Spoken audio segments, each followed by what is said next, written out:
Hi viewers, అందరికీ నమస్కారం. Welcome to Sravya's recipes. Hi అండి. ఇవాళ మన రెసిపీ బెండకాయ కర్రీ.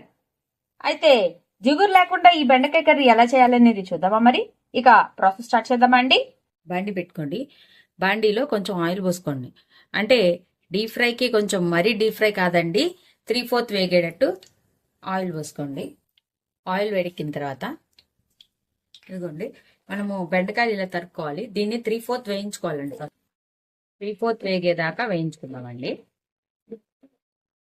అంటే ఆ జిగురంతా పోయేదాకా వేయించుకొని పక్కన ఉంచుకుందాం. ఈ బెండకాయలు వేగేలోపు ఇలా ఒక జార్ తీసుకుని టమోటా వేసుకొని ప్యూరీ పట్టుకోవాలి.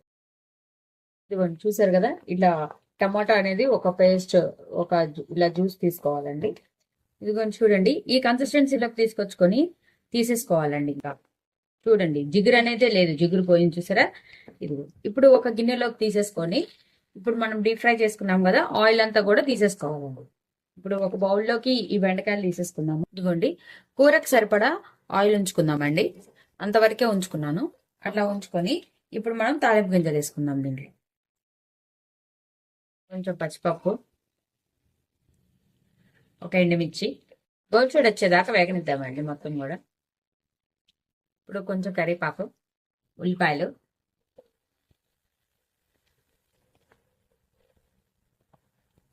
పచ్చిమిరపకాయలు కొంచెం బ్రౌన్ షేడ్ వచ్చేదాకా వేయించుకుందామండి. కొంచెం పసుపు, బ్రౌన్ షేడ్ వచ్చేదాకా ఉల్లిపాయలు, పచ్చిమిరపకాయలు వేయించుకోవాలండి. కొంచెం అల్లం వెల్లుల్లి పేస్ట్ వేసుకుందామండి. ఇప్పుడు టమాటా ప్యూరీ వేసుకున్నాం. ఇంకా మొత్తం కూడా మంచిగా మగ్గిపోవాలండి. మగ్గిన తర్వాత స్పైసెస్ వేసుకుందాం. ఇప్పుడు దీంట్లో ధనియాల పౌడరు,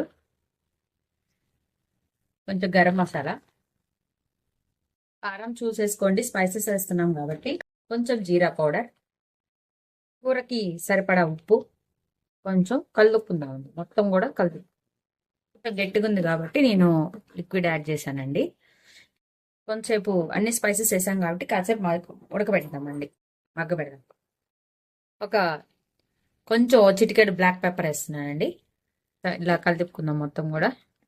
స్పైసెస్ అన్నీ ఉన్నాయి కాబట్టి చూసుకొని వేసుకోండి కారం అనేది. ఇప్పుడు చిన్న కప్పు సైజు పెరిగేసుకుందామండి, కర్డ్ వేసుకున్నాం. మంచిగా కలిపుకోండి మొత్తం కూడా. ఆయిల్ అంతా దగ్గర పడేదాకా ఉడకబెట్టుకుందాం మొత్తం కూడా. ఇది కూడా ఇట్లా ఉడికిపోయింది కదా, చివరాకన్నా మనం వేయించుకున్న బెండకాయలు వేసేసుకుందాము. సరే కలిపుకొని మళ్ళీ కొంచెంసేపు మగ్గబెట్టి తీసేద్దామండి. ఆయిల్ అంతా సపరేట్ అయ్యేటట్టు, అంటే దానికి ఈ ఫ్లేవర్ అంతా పట్టాలి కాబట్టి ఆ ఫ్లేవర్ అంతా పట్టిన తర్వాత తీసేద్దాం. కొంచెం సేపు మూత పెట్టి మగ్గబెడతాం. ఇప్పుడు దీంట్లో లాస్ట్ లో కొత్తిమీర వేసుకొని కలిపుకుంటాం. అంతే అండి, జిగురు లేకుండా కమ్మటి బెండకాయ కర్రీ రెడీ అయిపోయింది. ఈ వీడియో కనుక మీకు నచ్చినట్టయితే ప్లీజ్ లైక్ చేసి, షేర్ చేసి, సబ్స్క్రైబ్ చేసుకోండి.